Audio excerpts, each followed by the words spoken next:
स्वामी महाराज अक्कलकोट नगरीत येण्यापूर्वी अनेक तीर्थस्थानी पदभ्रमंती करत भक्तांचा उद्धार करत होते. गिरनार पर्वतावर असताना एका पांगळ्याची नजर स्वामींवर पडते.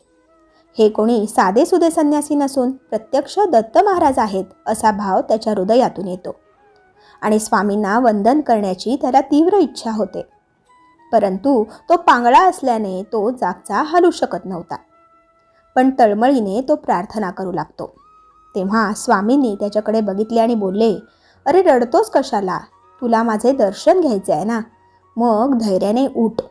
मागे पुढे न पाहता डोळे मिटून माझ्याकडे, माझ्या बोलण्यावर विश्वास ठेव. सभोवताली असलेली मंडळी हे सर्व बघत होती. त्यांना वाटले की हे कोणी पोटभरू संन्यासी असतील. हा पांगळा कसला चालेल?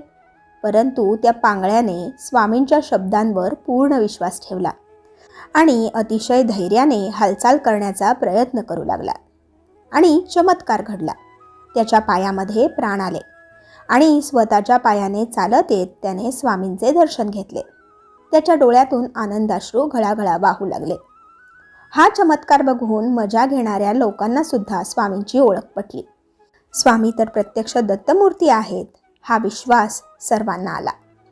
तर मंडळी, या कथेचा बोध हाच की स्वामींवरील अतूट अभेद्य विश्वास आणि प्रचंड इच्छाशक्तीने अशक्यही शक्य होते. हे कायम लक्षात ठेवा. धन्यवाद. श्री स्वामी समर्थ.